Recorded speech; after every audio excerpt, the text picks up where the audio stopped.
Welcome back to Soul Synergy Network podcast. I'm your host, Dr. Irma Elisheva Diaz.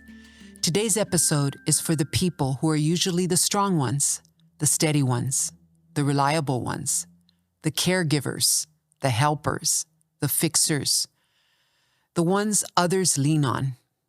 Today we're talking about what happens when caregivers need care and why asking for help can feel harder than carrying everything alone.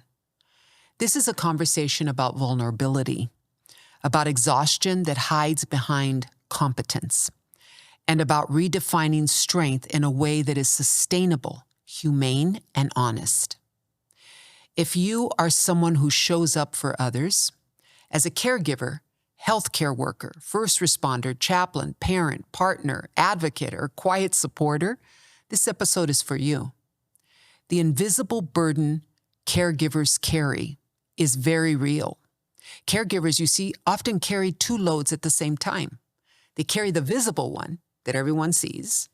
They carry tasks, responsibilities, appointments, for example, logistics, emotional support.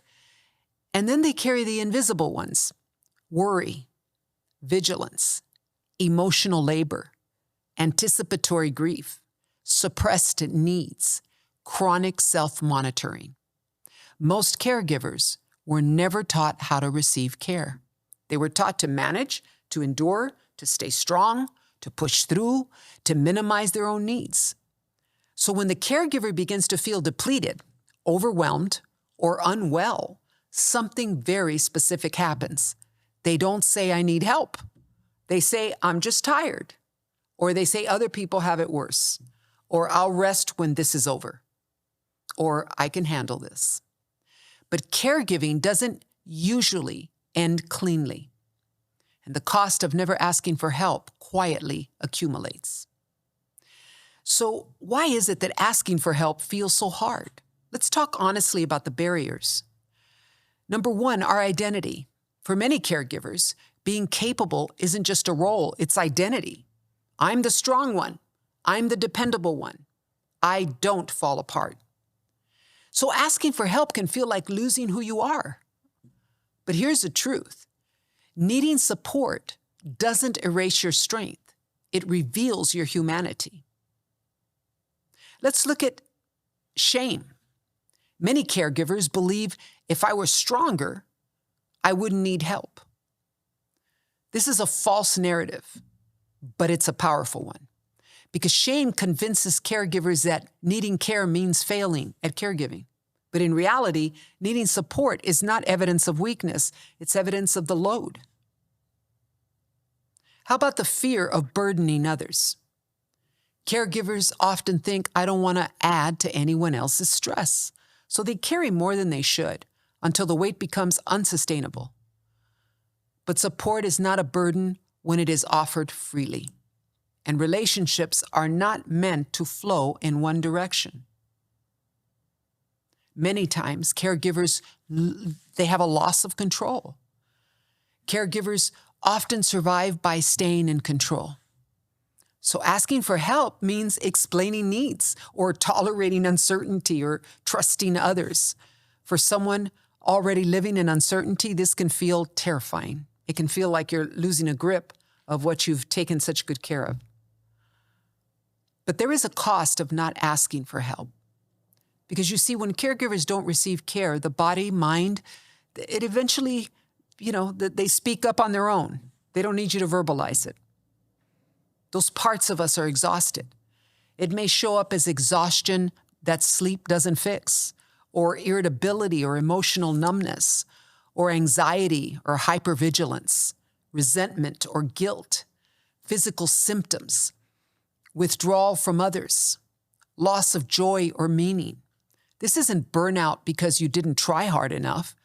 It's the natural outcome of giving without replenishment. Caregivers are not meant to be infinite.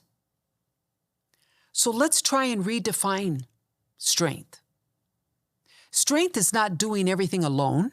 Strength is knowing when you cannot and should not do everything alone. Strength is not silence. Strength is honesty. Strength is not endurance at all cost. Strength is sustainability. You see, caregivers don't need to become less caring. They need to become more cared for. So how do we ask for help? We ask gently, clearly, without shame. This doesn't start with a dramatic breakdown. It starts with small, honest steps. Step 1, I repeat this a lot, name the need internally. Before asking others, name it to yourself. I am overwhelmed, and I'm tired beyond rest, and I need support. Naming is not complaining. It's orientating to reality. It's coming to that place. Step 2, start small and very specific. Instead of I need help, try, can you sit with them for an hour so I can rest? Or can you check in with me once a week? Or can you handle this one task for me so I don't have to do it? Specific requests feel safer for you and for them. Then there's step 3. Choose safe people. Not everyone can hold caregiver vulnerability. Choose people who don't minimize, who don't rush you, who don't problem solve immediately and tell you how to do things better. Support should feel steady, not draining. Then there's step 4. Practice receiving without explaining. You don't owe a justification for your needs. Try allowing help without over-explaining, without apologizing or qualifying. Receiving is a skill. It really is. And like all skills, it takes practice. Then there's step 5. Allow professional support. This is especially important. If caregiving has begun to affect you, to affect your health, your sleep, your mood, your functioning day by day, your sense of hope, reaching out to a therapist, a counselor, a chaplain, or support group is not a failure. It is appropriate care for a heavy role. Caregivers deserve professional care, not just personal resilience. Many times caregivers find themselves grieving, often very quietly. They grieve who they used to be before they were caregivers. They don't want to say that because then they feel guilty. But they're grieving who they used to be. They're grieving the life they expected, and now they end up this way. They're grieving the relationship before the illness came in the family, or the loss that hasn't happened yet. This kind of grief doesn't wait for an ending. It accumulates. And grief needs witnesses, not just endurance. So I want to give you a word for caregivers who feel guilty. If you've ever thought, I should be able to do this, or I don't have the right to complain, or I just need to be stronger, please hear this.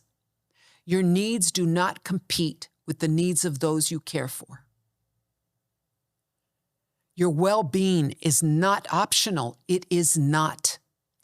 Caregivers are not meant to disappear in the act of caring. This is food for thought for you, to help you, to guide you, to help you navigate this time in your life. If you're a caregiver listening today, I want you to remember this. You're not weak for needing care. You're human. You're not failing. You are responding to something that matters very deeply, and you do not have to carry it alone. I want to thank you for listening in today. It means so much to me. I've been in that role as caregiver. I know what that's like. So thank you today for giving me space to share with you, for joining me on the Soul Synergy Network podcast. And if this resonated with you, share it with another caregiver, with caregivers who may be silently struggling. And don't forget to subscribe for conversations that honor emotional truth, resilience, and soul-centered care.